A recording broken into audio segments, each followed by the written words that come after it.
Toll,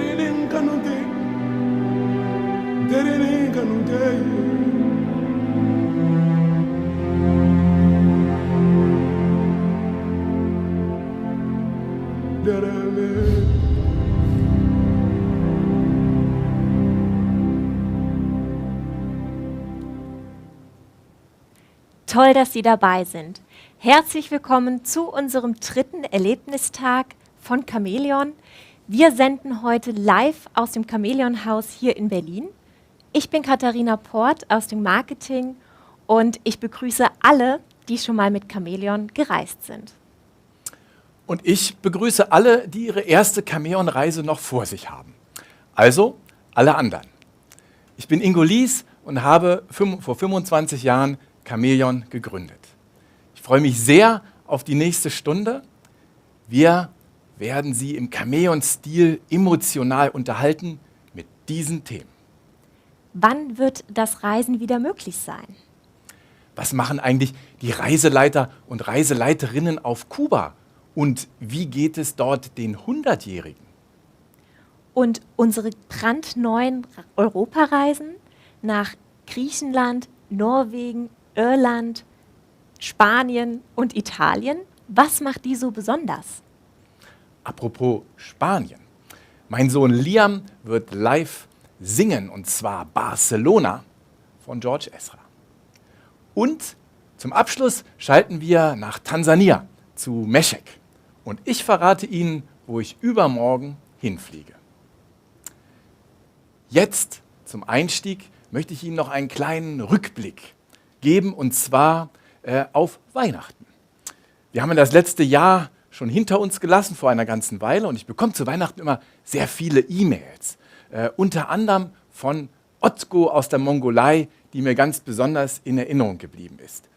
Otgo hier zu sehen, mit mir zusammen auf der Bühne der ITB, das war vor 2 Jahren, und jetzt lese ich Ihnen mal seine E-Mail vor. Ich habe das Jahr 2020 trotz vieler Herausforderungen und vielerorts Lockdowns als Zusammensein der Familie und Möglichkeit, was Neues zu lernen oder entdecken betrachtet und bekommen. Weil wir uns mehr intensive Zeit als sonst für unsere Kinder und Lieben genommen haben, viele schöne Erinnerungen zu Hause geschaffen haben und auch vielleicht begriffen haben, dass wir alle auf der ganzen Welt gegenseitig lieben und respektieren sollen, egal ob wir uns kennen oder nicht kennen. Ich bin mir sicher, dass viele von uns eine sehr große Reise in sich gemacht haben und auch gelernt, mit ganz anderen Augen das Leben zu betrachten. Ich wünsche euch und eurem Team ganz herzlich ein frohes, gesundes Weihnachten und einen guten Rutsch ins neue Jahr. PS: Wir möchten uns auch für euer Vertrauen und die Zusammenarbeit bedanken. Wir freuen uns auf die gemeinsame und genussvolle Zukunft, bald wieder mit den Chamäleon-Gästen bei uns in der Mongolei. Vielen Dank, Otgo. Und ich bin mir sicher, die Zeit wird wieder kommen bald, dass wir sicher und unbesorgt reisen können und Sie Reisen von Chamäleon, die in die Seele, ins Herz und mit Liebe gemacht sind, erleben können. Und was das genau ausmacht, das erzählt Katharina nochmal in ein paar Bildern. Genau. Wir laden Sie ein, mit uns in die Erlebniswelt von Chamäleon einzutauchen, denn unsere Reisen gehen raus in die Natur.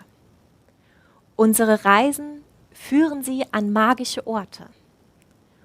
Unsere Reisen bringen Sie mitten ins Tierreich und unsere Reisen lassen Sie die Natur genießen. Oder wie Ingo so schön gesagt hat, Wildness ist das neue Wellness. Und unsere Reisen schaffen es auch, dass Sie in andere Kulturen eintauchen können und dass Sie einfach auch mal über den eigenen Tellerrand hinausschauen können. Egal wohin, die Reise mit Chamäleon geht immer ins Herz. Wohin geht denn unsere erste Herzreise heute Abend, Ingo? Nach Kuba. Kuba, diese großartige Insel in der Karibik, auf die geht es. Und als erstes möchte ich Ihnen Natalie vorstellen. Natalie war vor 3 Jahren hier bei uns in Berlin. Sie ist Reiseleiterin und war auf der Reiseleiterakademie und hat da auch schon einen kleinen Beitrag im Video gegeben. Und Nathalie, jetzt würde ich gerne mal von dir wissen, wie geht es dir und was machst du? Hallo, liebe Gäste von Chamäleon. Ich bin die Nathalie aus Kuba. Ich bin gerade in Spanien und nutze die Corona-Zeit für ein Tourismusstudium. Ja, da nutzt du die Zeit ja sehr gut. Und Nathalie, was liebst du an Kuba?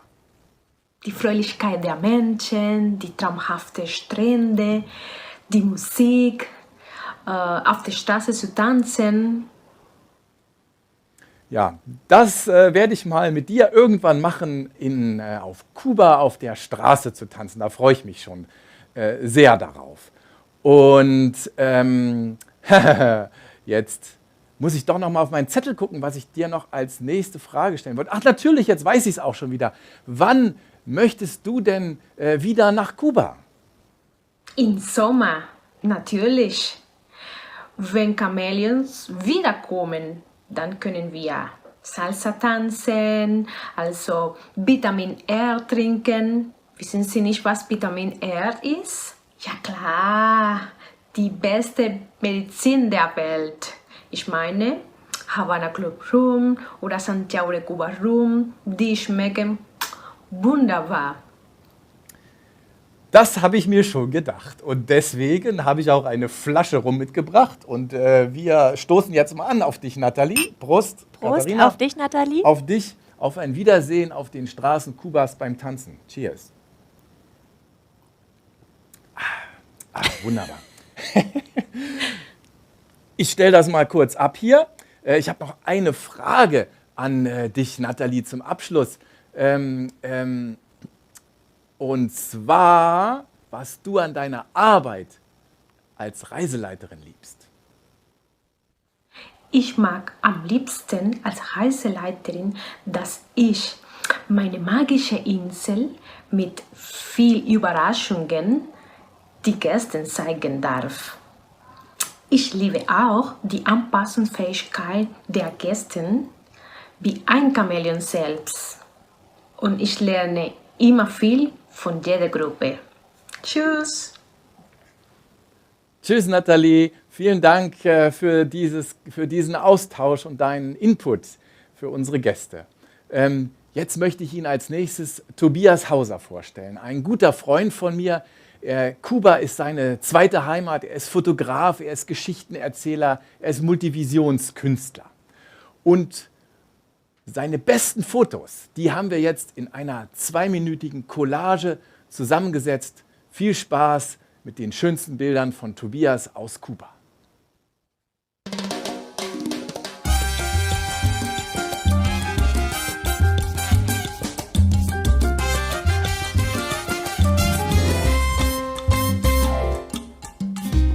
Al son del sol y del azúcar, suena la conga y el bongo. Sal de mar en el aire se mezcla con fragancia tropical.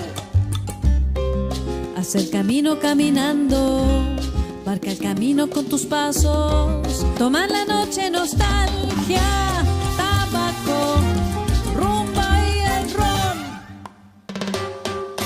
Cuba, Cuba, isla del Caribe. Cuba, Cuba, sonrisa tropical. Cuba, Cuba, isla del Caribe. Mi beso se mezcla con fragancia tropical.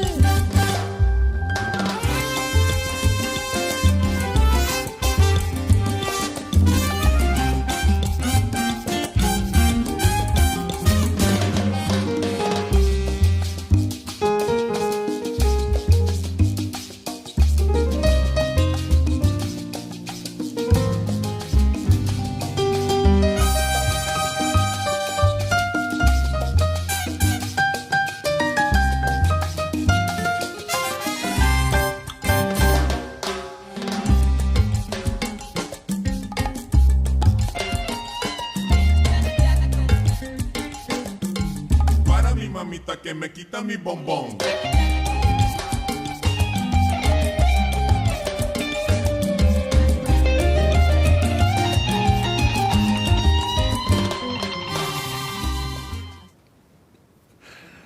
Ja, vielleicht haben Sie auch ein bisschen mitgetanzt, wie Katharina und ich hier. Die Musik ist ja wirklich ansteckend, diese Lebensfreude der Kubaner. Das macht richtig Spaß zuzuhören und Sie haben den Humor ganz sicher auch gesehen in vielen der Bilder, den auch Tobias hat, dem ich alles Gute wünsche an dieser Stelle und wo ich mich sehr freue, ihn bald wiederzusehen. Tolle Bilder. Wir reisen noch ein bisschen weiter durch Kuba. Havanna. In Havanna haben wir eine ganz besondere Unterkunft gefunden, in der sie übernachten, die einen schönen Innenhof hat. Hier hat es noch viele alte, schön restaurierte Gebäude inzwischen. Und übrigens die Leidenschaft von Tobias, die haben Sie bestimmt auch erkannt. Er liebt die alten Oldtimer, die so wunderschön aufbereitet sind und hier seit Jahrzehnten über die Straßen Havannas rollen. Und natürlich an jeder Straßenecke sieht man auch die Einheimischen ihrer Leidenschaft des Zigarrenrauchens nachgehen. Und sowohl Männer wie Frauen, jung wie alt, überall ist das zu sehen. Oben in den Bergen auf der Insel ziehen sich ja viele Gebirge und Berge entlang. Da trifft man ganz besondere Menschen. Und 2 Geschichten habe ich Ihnen mitgebracht, die ich gerne erzählen möchte. Die erste ist von Angel. Angel, den hat Tobias kennengelernt schon vor ein paar Jahren. Er lebt hier in seiner Hütte ganz einsam und er hat ihm erzählt, dass er im Moment keine Frau hat, aber dass er schon 4-mal verheiratet war und sich auch immer sehr um jede seiner Frauen gekümmert hat. Und so kam sie ein bisschen ins Gespräch und dann hat Angel erstmal selbst einen ganz frischen, leckeren Kaffee zubereitet.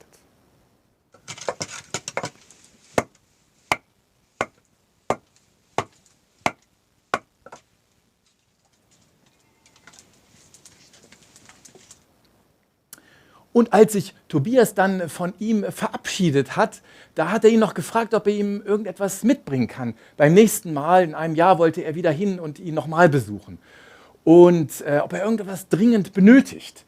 Und dann hat Angel gesagt, naja, er hat so ein bisschen rumgedruckst, er hat da einen Freund, der ist Arzt und er hat nämlich eine Freundin unten im Dorf, die er ab und zu besucht und mit ihr eine Nacht verbringt.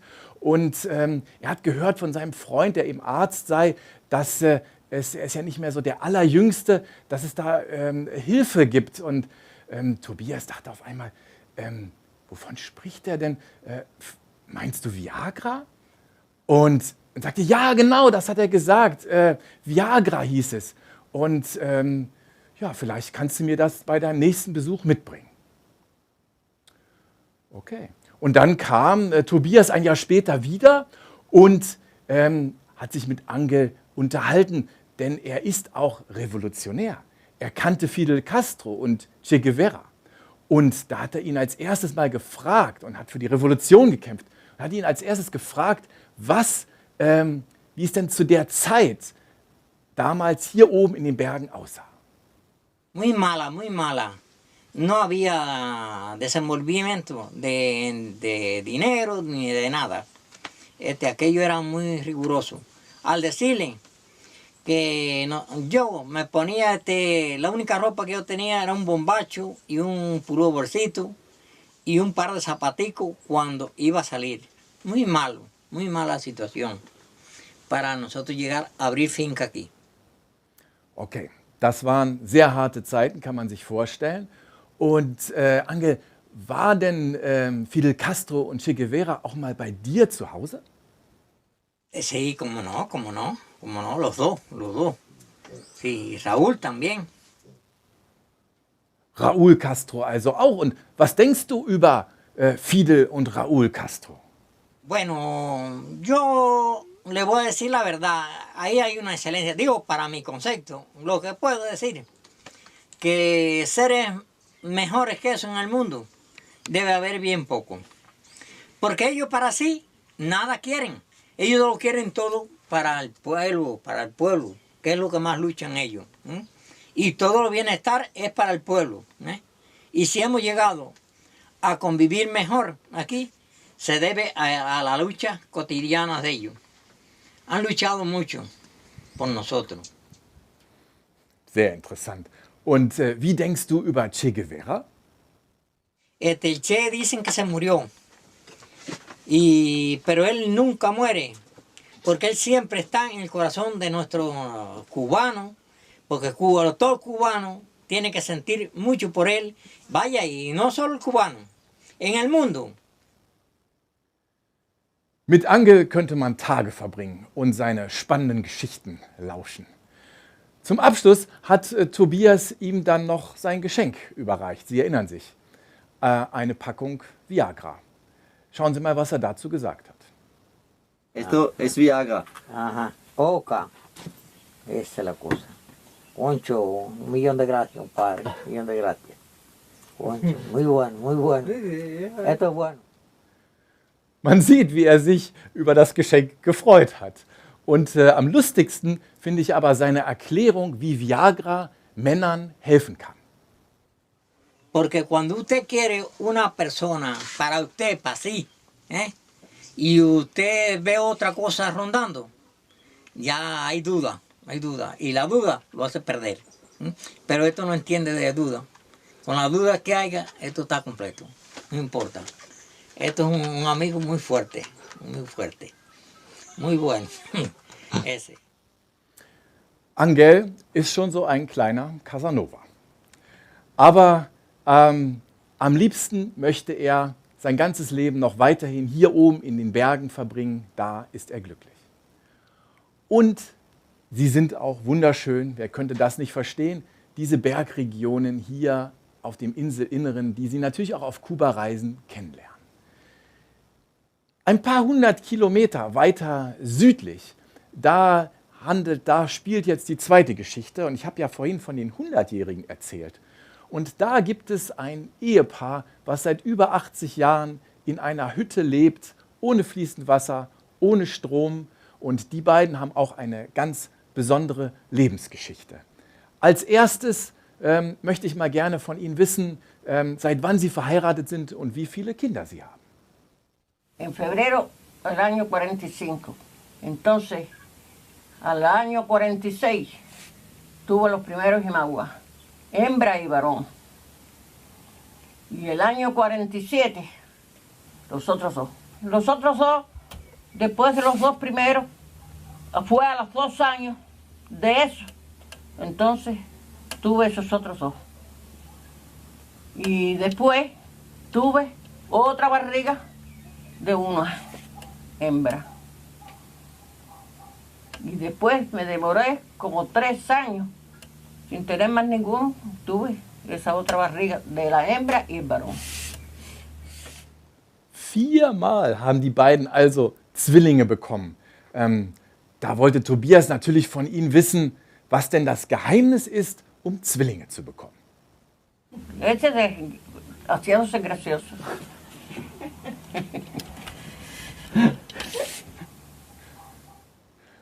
Verführerisch zu sein, natürlich.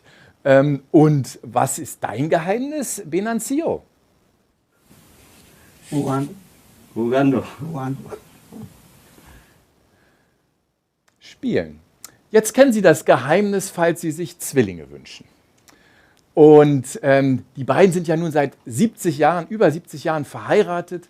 Und da wollte ich doch gerne noch wissen, ob Sie immer noch glücklich verliebt sind. Claro que sí, como no. Ahora más todavía, porque figúrate, ya no servimos ninguno de los dos, hay que cuidarse. Tenemos que estar cuidando. Sí. A todas horas. Esto se está riendo de nosotros.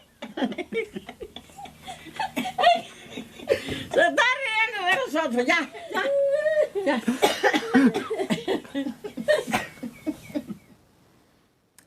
Herrlich, die beiden. Sie ist 100, Venancio 98 und ich bin gespannt, was Tobias das nächste Mal von den beiden erzählen wird.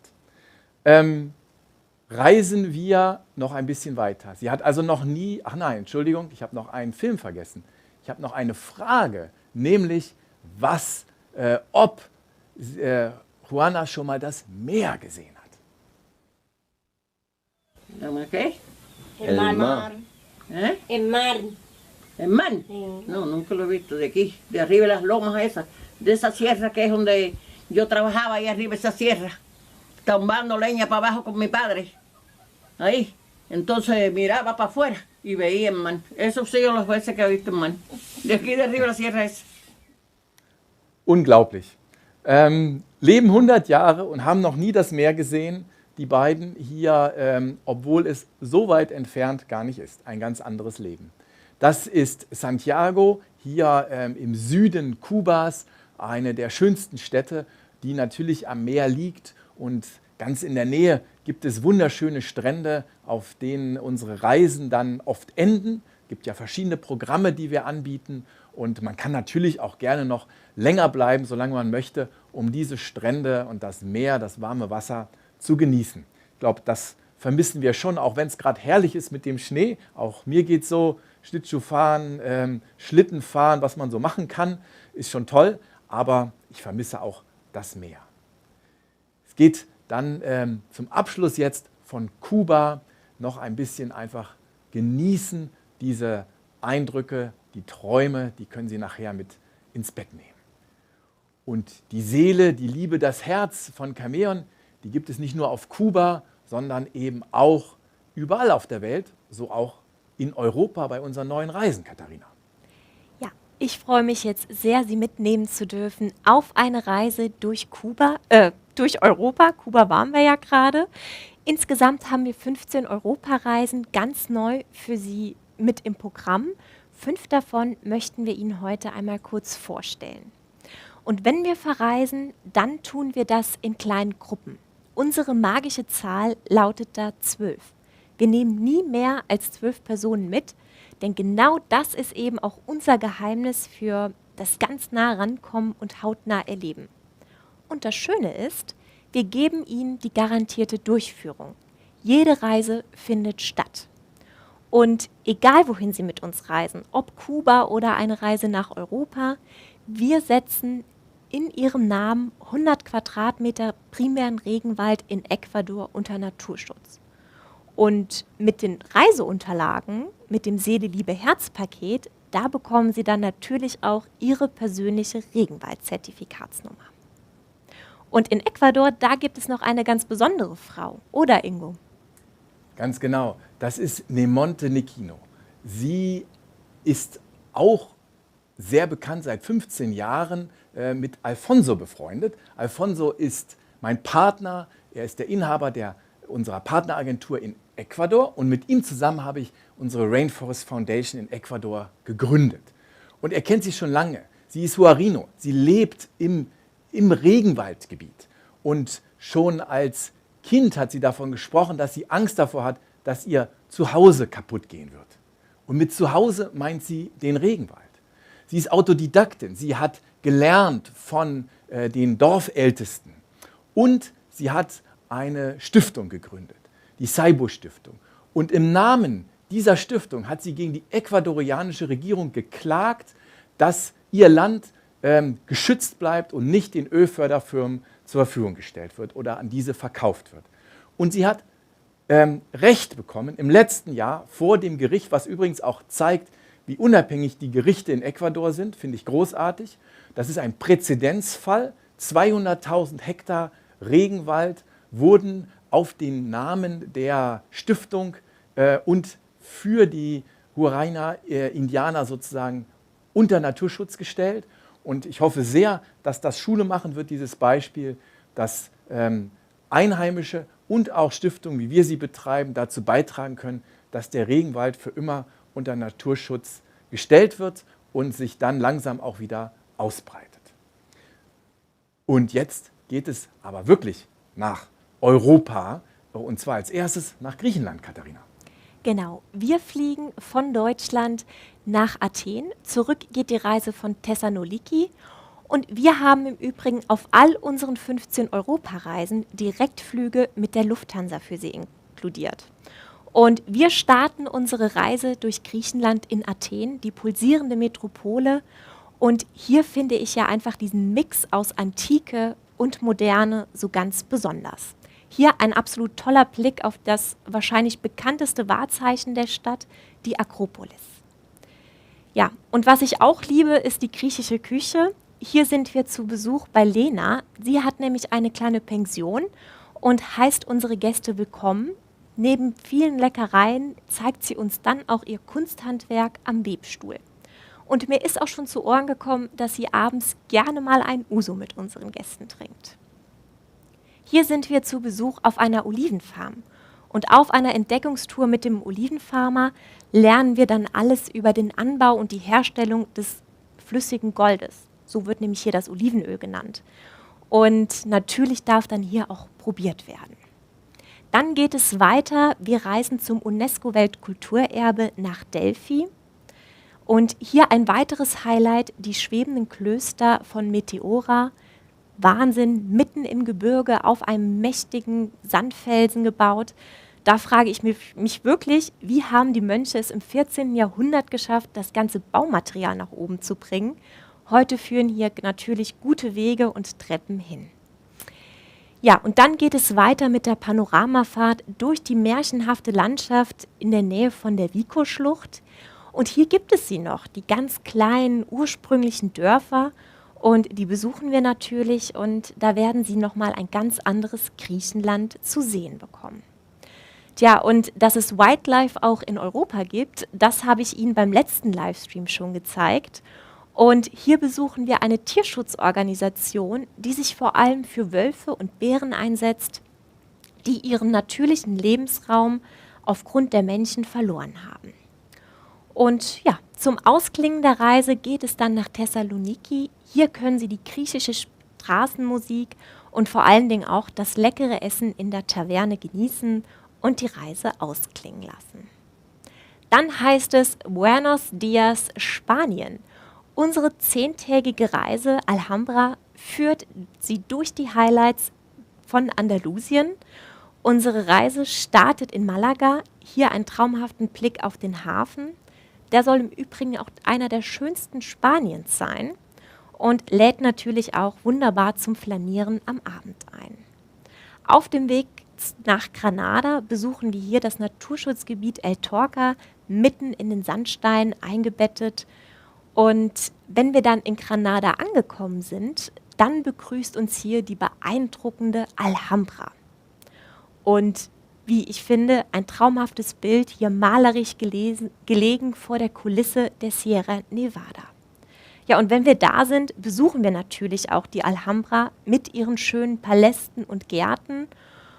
Und wenn Sie mit uns verreisen, dann möchten wir natürlich auch, dass Sie spüren, in welchem Land bin ich gerade zu Gast, wenn es um die Unterkünfte geht. Wir haben für Sie kleine, feine und landestypische Unterkünfte ausgesucht. Und das ist ja auch eben das Schöne, dass Sie mit maximal 12 Personen unterwegs sind. Da können wir eben auch die ganz kleinen Besonderheiten für Sie raussuchen. Hier zum Beispiel mitten in Grenada, in der Altstadt, in dem Monias del Carmen Hotel. Kulinarisch werden Sie in Andalusien im Übrigen auch verwöhnt. Insgesamt gibt es über 100 Olivensorten in Spanien und da probieren wir uns natürlich mal durch. Ein ganz besonderes Highlight für Sie: Hier mitten in den Olivenhainen besuchen wir Maria. Maria lebt auf einer kleinen Finca und serviert Ihnen eine traumhafte Paella. Richtig lecker. Dann geht es weiter nach Córdoba, hier die Altstadt, und natürlich besichtigen wir auch die Mezquita und die beeindruckt natürlich einfach mit ihrer Architektur. Das ist ja eine ehemalige Moschee mit der Kathedrale jetzt. Dann geht es weiter in die Hauptstadt Sevillas, in die Hauptstadt Andalusiens. Es geht nach Sevilla. Und hier haben wir für Sie am Abend eine Flamenco-Show vorbereitet. Und das fand ich ja immer ganz faszinierend, wie die Flamenco-Tänzerin mit ihrer Ausstrahlung, mit ihrer Haltung da die Show performen. Ein bisschen geschmeidiger, würde ich jetzt mal sagen, als bei mir und Ingo vorhin. Und wenn man auf so einer Reise ist, dann besuchen wir natürlich auch eine Tapas-Bar. Tja, und am Abend, da haben wir ein weiteres Highlight, denn sie übernachten hier nicht in irgendeiner Unterkunft, sondern in einem ehemaligen Palast von Sevilla, dem Soho Boutique Hotel. Traumhaft. In Rondas, hier sehen Sie ganz gut, die Stadt ist geteilt. Die Neustadt und Altstadt werden geteilt durch einen 160 Meter tiefen Spalt und verbunden werden die durch diese Brücke, ein tolles Fotomotiv und absolut sehenswert. Ja, von Rondas ist es dann auch nicht mehr weit zurück nach Malaga.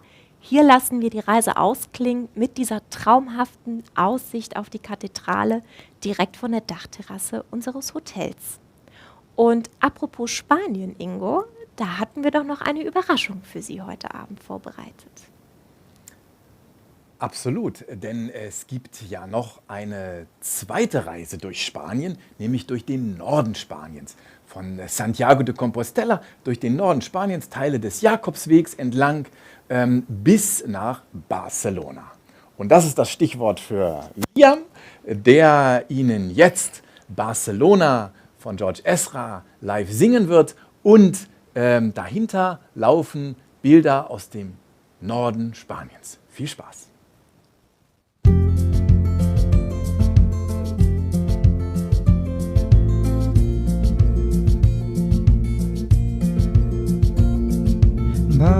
Barcelona, I still long to hold it once more.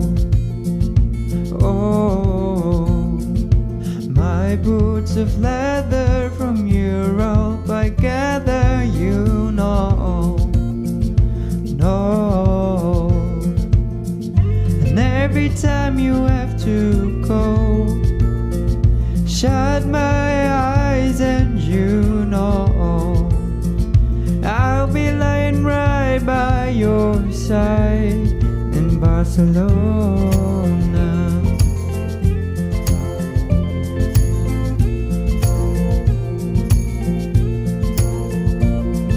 A native man sang in a foreign tongue.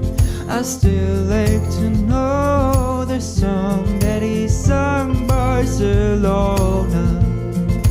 No, and every time you have to go, shut my eyes and you know I'll be lying right by your side in Barcelona.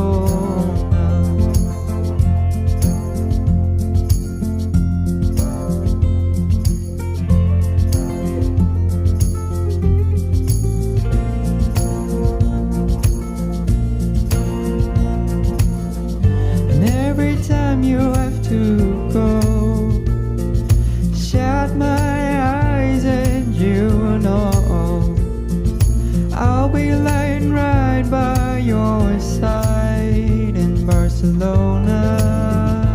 Oh, Barcelona, oh, Barcelona.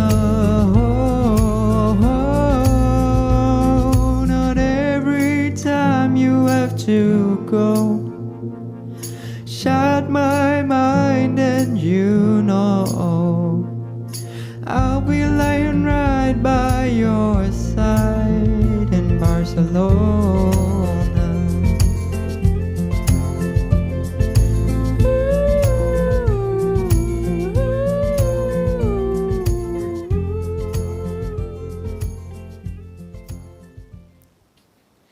Bravo, Liam. Ja, wenn man so schön frisch verliebt ist, oder na, ist schon bald jetzt ein Jahr, dann kann man das Lied natürlich besonders gut singen. Ich liebe es. Danke, dass du so toll wieder hier für uns gesungen hast. Ich habe nebenbei gestanden und ein bisschen auch wieder dazu getanzt. Wunderbar. Ja, und jetzt verlassen wir Spanien und gehen nach Norwegen. Und zwar haben wir hier eine ganz besondere Reise uns überlegt. Sie startet natürlich in Oslo, in der grünen Stadt. Und hier gibt es auch eine ganz besondere Oper. Und wenn es dann hinausgeht aus Oslo, dann durch die Landschaft, dann geht es mit der Flammbahn bis an die Küste. Und hier besteigen sie dann ein Schiff. Und dieses Schiff in Bergen geht es an Bord. Das ist ein ganz besonderes. Es ist ein modernes Schiff, was auf den alten Postfahrtrouten fährt. Es hat Hybridantrieb, denn Nachhaltigkeit ist uns in jedem Aspekt unserer Reisen wichtig. In jeder Unterkunft, in jedem Transportmittel versuchen wir immer, das Modernste und Beste zu finden, damit der CO2-Abdruck so niedrig wie möglich ist. Und das, was übrig bleibt, das gleichen wir eben dann aus durch den Kauf und Schutz von 100 Quadratmetern Regenwald. Aber hier sind sie jetzt ja in Norwegen auf dem Schiff 4 Tage unterwegs, legen immer wieder mal an in den verschiedenen Fjorden, zum Beispiel auch im Geiranger Fjord. Und im Geiranger Fjord, da war ich vor Jahren schon mal auf einer Rennradtour mit 24 Neuseeländern. Ich war der Jüngste und meistens der Letzte, trotzdem, weil Neuseeländer sind super fit. Und ich liebe auch das Rennradfahren.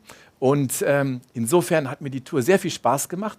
Ich hatte nicht ganz damit gerechnet, wie viele 1000 Höhenmeter im Laufe der Tour, die ging 14 Tage, wir so überwinden müssten, immer rauf und runter. Und die schönste Abfahrt, da ist dann unser norwegischer Reiseleiter, der mal die Tour de France mitgefahren ist, vorweggefahren. Ich hatte die Kamera auf dem Helm und wir haben diese sehr schöne, steile Abfahrt zusammen absolviert. Viel Spaß.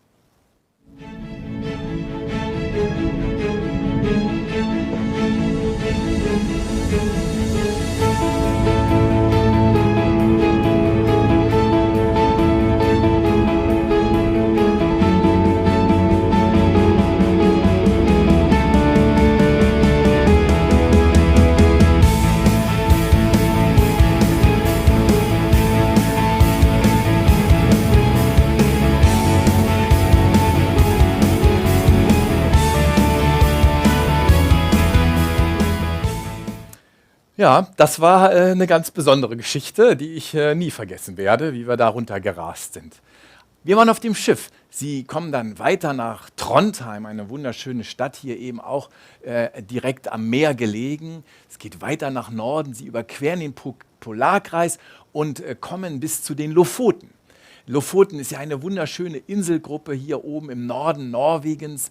Und in Svolvær, in der Hauptstadt dieser Gegend, Hauptstadt von den Lofoten, da übernachten sie in einer ganz besonderen Unterkunft, die wir hier gefunden haben, mit wunderschönem Blick auf diese Fjordlandschaft. Es geht dann noch weiter ganz bis oben hinauf in den Norden und da hat man gute Chancen, die Polarlichter zu sehen. Von dort geht es dann wieder zurück mit dem Flugzeug über Oslo nach Hause. So viel aus Norwegen. Und jetzt geht es wieder weiter mit Katharina und zwar nach Irland. Genau, es geht weiter mit den Steilküsten, mit den grünen Landschaften und den tausenden Schafen. Unsere 10-tägige Reise durch Irland und wir beginnen natürlich in Dublin, in der pulsierenden Hauptstadt der grünen Insel. Und hier gehen wir auf Entdeckungstour mit einem waschechten Dubliner. Und übernachten, das tun wir hier ganz stilvoll auf dem Landsitz der 1750er Jahre im Johnstown Estate. Und hier können Sie dann so Ihre ersten irischen Eindrücke ganz entspannt und stilvoll auf sich wirken lassen. Galway ist ja bekannt für die traditionellen hölzernen Fischerboote, die auch Galway Hookers genannt werden. Und hier am Hafen lernen Sie dann auch die Fischertradition einmal hautnah kennen.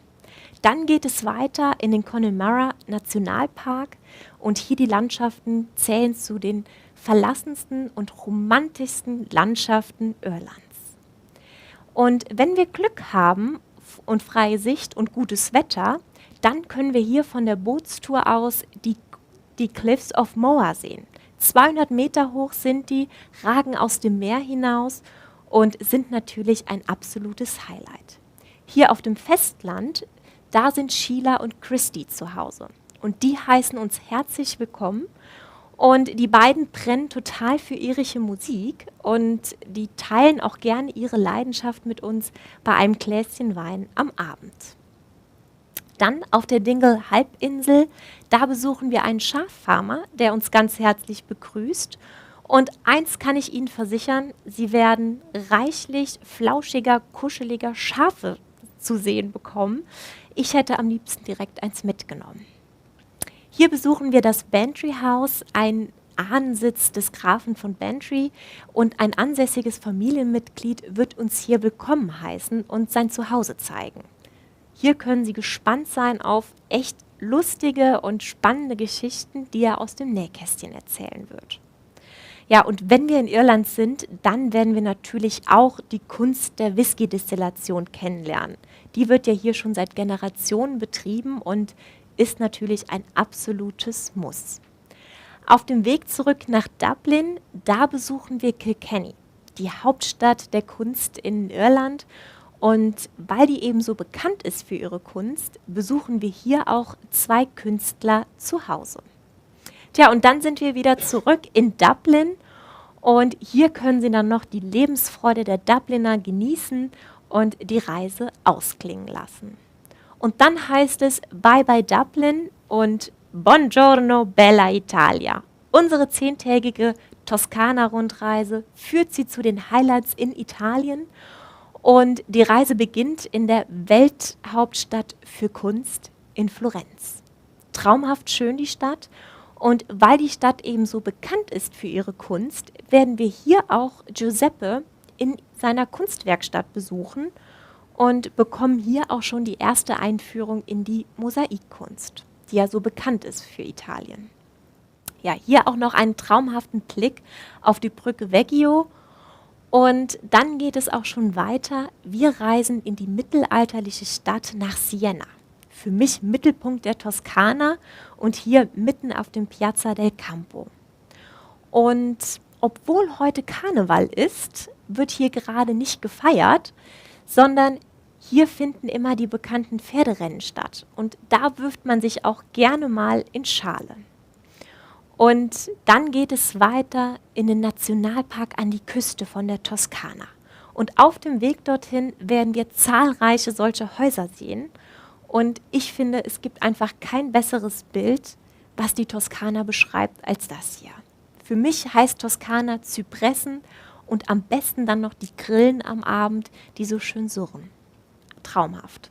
In dem Nationalpark angekommen, kann es sehr gut sein, dass wir auch die Cowboys der Toskana kennenlernen, denn die halten hier noch die Rinderherden ganz traditionell in Zaum.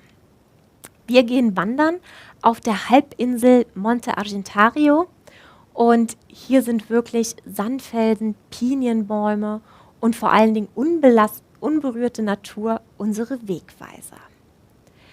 Dann reisen wir weiter. Wir besuchen hier, jetzt kommt's, Civita de Buonrecchio. Noch ein bisschen holprig. Ich glaube, da muss ich noch ein bisschen rum später trinken. Aber wir besuchen die Stadt, die so einmalig ist, weil sie eben nur über diese schmale Brücke zu erreichen ist und einfach traumhaft gelegen.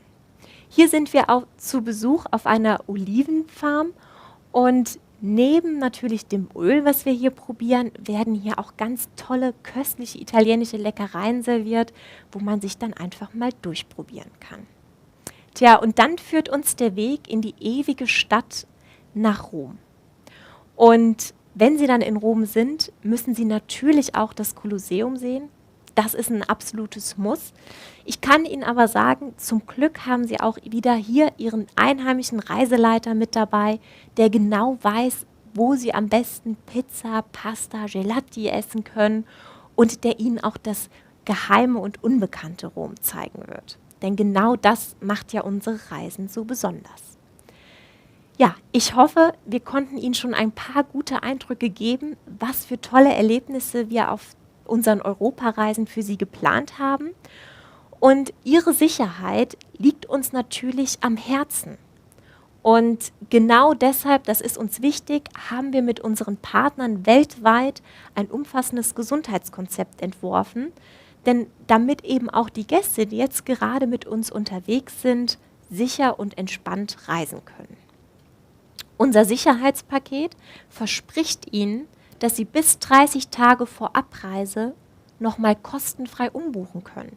Sie bleiben absolut flexibel, auch wenn Sie sich jetzt für eine eine Reise zum Beispiel im Herbst 2021 entscheiden, Sie bleiben flexibel. Das ist unser Versprechen.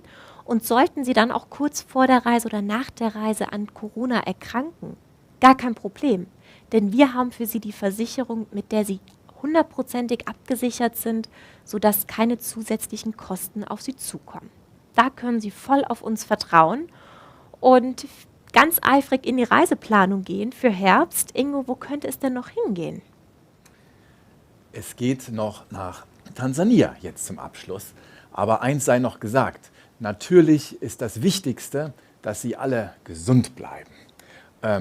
Und natürlich reisen zurzeit nur sehr wenige in ausgesuchte Länder, in denen es sehr sicher ist und auch die eben besonders mutig sind.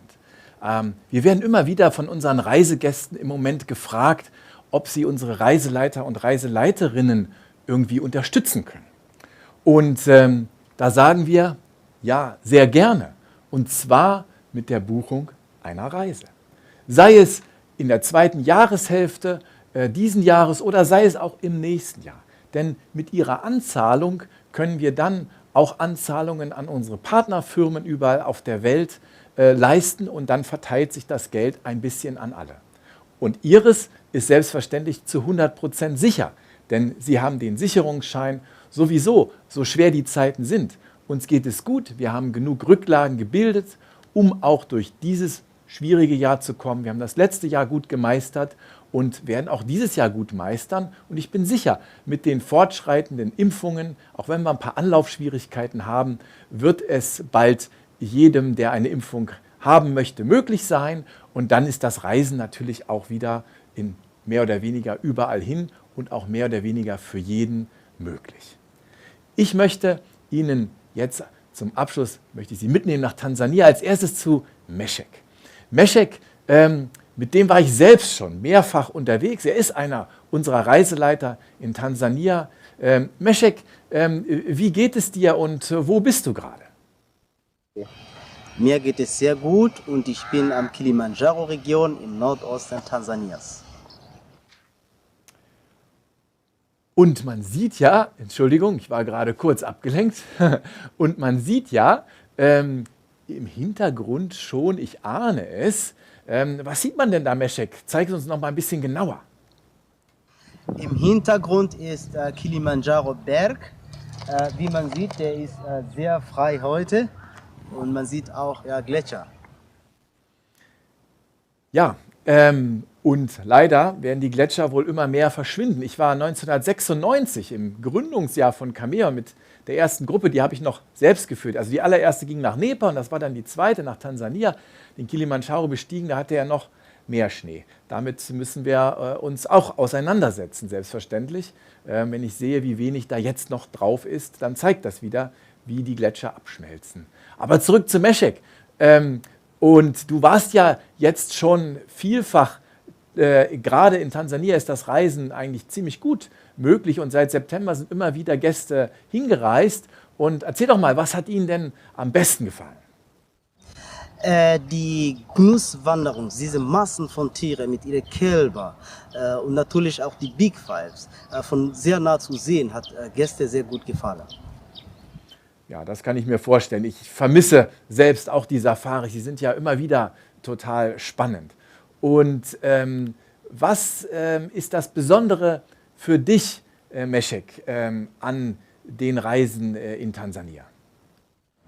Unsere Gäste sollten dieses Jahr nach Tansania reisen, weil das Land sicher ist und viele Leute hängen vom Tourismussektor ab, wie zum Beispiel die Safari-Guides, Bergführer und alle Mitarbeiter in alle Unterkünfte, dass die ihre Familien also ernähren können. Ja, danke, Meshek. Ein kleiner Eindruck aus Tansania vom Fuße des Kilimanjaro. Ich war, wie gesagt, mit ihm schon öfter in Tansania unterwegs, hier vor 1,5 Jahren mit meinen Jungs und meinem Bruder. Und da waren wir dann zum Beispiel auch in der Hatari Lodge, meine Lieblingsunterkunft gleich am Anfang im Arusha Nationalpark, die dieses wunderschöne Rondell hat vor der Lodge, wo man dann eben schon den Blick hat auf Büffel, auf oft auch Giraffen, die hier vorbeikommen und schon am ersten Abend sich wie mitten in Afrika fühlt, auch wenn abends dann das Feuer hier angezündet wird. Und dann geht es weiter in Richtung Serengeti. Man fährt nochmal am Kilimanjaro vorbei, an dessen Fuß auch oft Elefantenherden umherziehen. Und da auf dem Weg, da hatten wir letztes Mal eine besondere Begegnung mit 2 Löwenmännchen. Das ist meine Lieblingslöwengeschichte, die möchte ich hier jetzt auch nochmal neu erzählen. Manche kennen sie vielleicht schon, aber für viele ist sie bestimmt auch das erste Mal. Diese beiden Löwenmännchen, 2 Brüder, wie uns Meshek erklärte, die schliefen da ganz entspannt und interessierten sich überhaupt nicht für uns oder irgendetwas anderes. Auf einmal ist dann der eine Bruder so ein bisschen wacher geworden und dann witterte er etwas. Man sieht das richtig in seiner Nase, wie er uns überhaupt nicht mehr beachtete. Seinen Kopf hatte er gedreht, irgendwas hatte er gewittert. Und sofort war der jüngere Bruder auch wach und hat in die gleiche Richtung geschaut. Da sagte Meshek, das kann jetzt nur 2 Gründe haben. Entweder es gibt etwas zu fressen in der Nähe oder es sind Frauen in der Nähe. In unserem Fall waren es Frauen. Diese beiden Löwenweibchen, die waren gar nicht weit entfernt. Wir haben sie dann nämlich gesucht und wir haben sie auch gefunden. Hier in diesem Baum waren sie hochgeklettert und das hatten die beiden Brüder gewittert.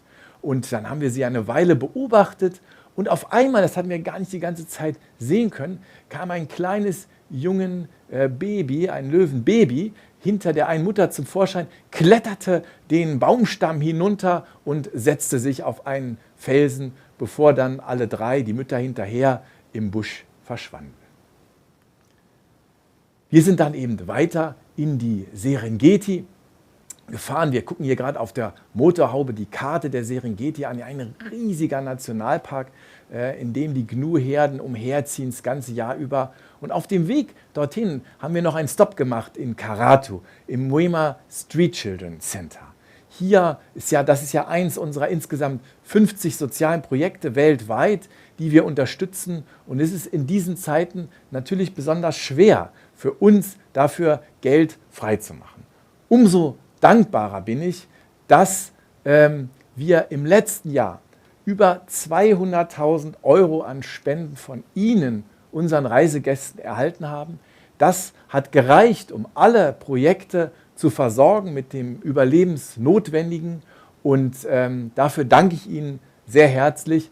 Und ich bin sicher, es gibt auch viele, die sozusagen Patenschaften übernommen haben, dass das in diesem Jahr genauso sein wird. Denn im Moment ist es natürlich für uns noch schwierig. Und deswegen wollte ich das hier auch noch mal zeigen und erwähnen, wie wichtig das ist. Und bin sehr von Herzen dankbar dafür.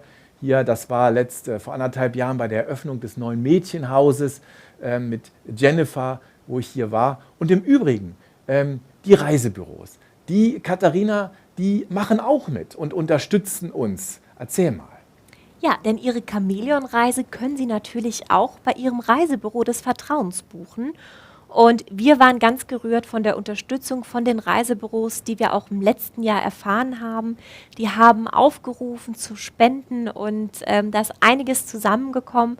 Deshalb an der Stelle einfach ein großes Dankeschön an Ihre Reisebüros, die uns auch im letzten Jahr, also die Chamäleon-Stiftung, so toll unterstützt haben. Und die Chamäleons, die sind ja alle auch sehr besonders. Kurz vor Weihnachten habe ich noch eine Mail bekommen, und zwar eine vom Chamäleon-Team. Und die möchte ich Ihnen auch noch ganz kurz vorlesen. Lieber Ingo, ein unglaubliches Jahr geht zu Ende. Und zum Fest wollen wir dir eine frohe Botschaft überbringen. 3 Engel kamen und sagten, sie wollen Kindern in einem unserer Projekte eine Freude zu Weihnachten bescheren. So haben sie unter den Chamäleons gesammelt und es sind phänomenale 1.030 € zusammengekommen. Dafür haben wir für die Kinder der Platt Field Band und der Siakula im Kolweni Township in Südafrika und ihren Familien Essenspakete zu Weihnachten überreicht. Wir möchten dir von Herzen danken, dass du trotz allem so unglaublich für uns und so viele Menschen auf dieser Welt da warst in diesem Jahr. Danke, Ingo, auf dich ist Verlass. Deine Chamäleons. Da liefen mir die Tränen, als ich die Mail las, kurz vor Weihnachten. Und ich bin sehr stolz auf mein Team von einmaligen, großartigen Mitarbeitern, die hier auch seit einem Jahr einen ganz besonderen Job machen, für Sie alle da sind. Denn es gibt sehr wohl viel zu tun. Und an dieser Stelle sei auch all denjenigen nochmal gedankt, die ihre Reise im letzten Jahr gebucht hatten und dann auf dieses Jahr, die zweite Jahreshälfte vor allen Dingen, umgebucht haben. Das nenne ich Solidarität und Sie können natürlich Ihre Reisevorfreude auf diese Art und Weise auch behalten. Und das ist übrigens auch noch ein Grund dafür, eine Reise zu buchen, denn nach so langer Zeit, wo man nicht reisen konnte, und ein paar Monate ist es ja immer noch schwierig, sollte doch die erste Reise eine ganz besondere sein. Und zwar mit Chamäleon, die Reise Ihres Lebens. Das verspreche ich Ihnen. Und wenn Sie die jetzt schon buchen, dann können Sie sich lange darauf freuen. Wir waren ja in der Serengeti. Da nehme ich Sie jetzt nochmal mit hin zurück, hier zu den Gnu-Herden, die hier durchziehen. Und wie sich das anhört, da hören wir mal kurz rein.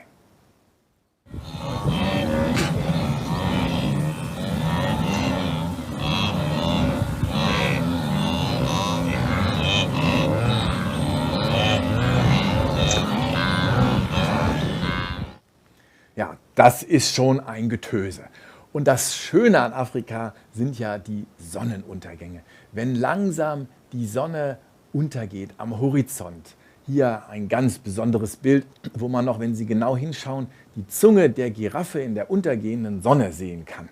Großartig. Und dann gibt es den Sundowner, den Gin Tonic, den ich liebe, oder was Sie mögen. Und dann sitzt man einfach draußen, die Sonne geht unter, man hat wunderschöne Camps hier mitten in den Nationalparks. Man blickt in die Weite, man hört die Tiere, man sitzt am Lagerfeuer, man ist bewacht und schläft dann in seinem Zelt. Und in der Nacht kann man manchmal die Löwen auch brüllen hören. Morgens früh steht man auf und da empfehle ich Ihnen noch eine ganz besondere Aktivität. Wir haben es selbst erlebt und es war unvergesslich, nämlich ein Heißluftballonflug über die Serengeti. Und das sieht so aus.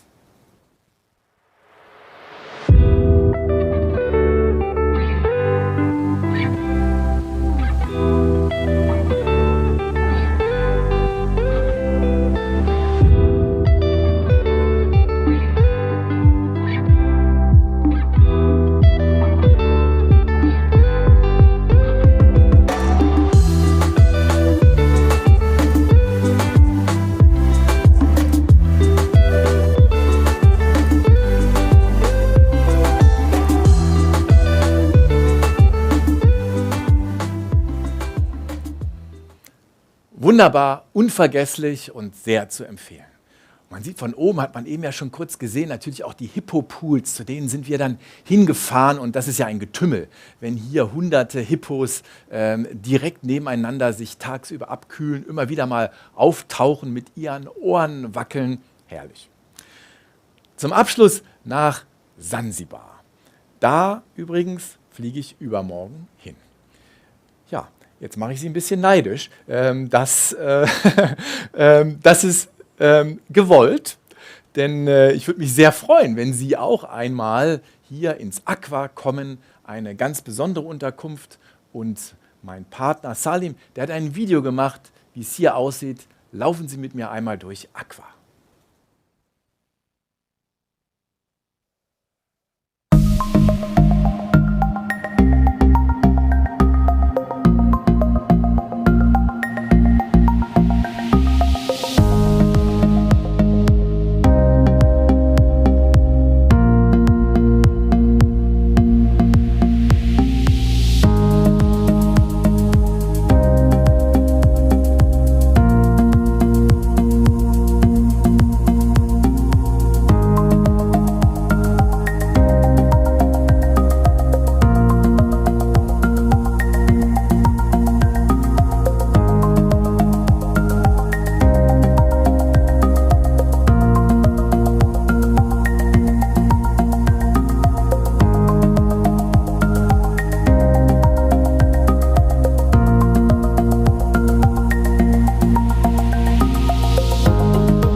so sieht's aus im Aqua. Ich freue mich schon. Zum Abschluss, wenn Sie unseren Katalog noch nicht haben, natürlich können Sie auf unserer Webseite schauen, aber gerne schicken wir auch unseren Katalog zu. Blättern Sie, gehen Sie in Ihr Reisebüro, lassen Sie sich beraten oder auch telefonisch natürlich in diesen Zeiten, wo wir noch Lockdown haben in den nächsten Wochen. Ich hoffe, es endet dann auch mal endlich im März. Wenn die Zahlen weiter runtergehen, haben wir ja gute Chancen und gleichzeitig die Impfung hoch. Also ich denke, wir sind auf einem guten Weg. Wir sind für Sie da und wir sehen uns gerne auch wieder am 15. April. Da wird der 4. Erlebnistag stattfinden, am Abend wie immer. Und es wird zur Kirschblüte nach Japan gehen und in die Königsstädte von Marokko. Vielen Dank, dass Sie dabei waren und das Schlusswort hat Katharina. Ja, schön, dass Sie dabei waren. Uns hat es sehr gefreut. Und uns wird es noch mehr freuen, wenn Sie uns jetzt noch Ihr Like geben. Also Daumen hoch unter den YouTube-Stream und teilen Sie den Link sehr gerne mit Ihren Freunden, mit Ihren Familien und eigentlich egal mit wem, mit allen, die interessiert sind an der weiten Welt. Wir freuen uns aufs nächste Mal. Bleiben Sie gesund. Tschüss, bis zum nächsten Mal und gerne schreiben Sie auch einen Kommentar. Wir freuen uns über alles, was Sie uns zu sagen haben. Vielen Dank und bis bald.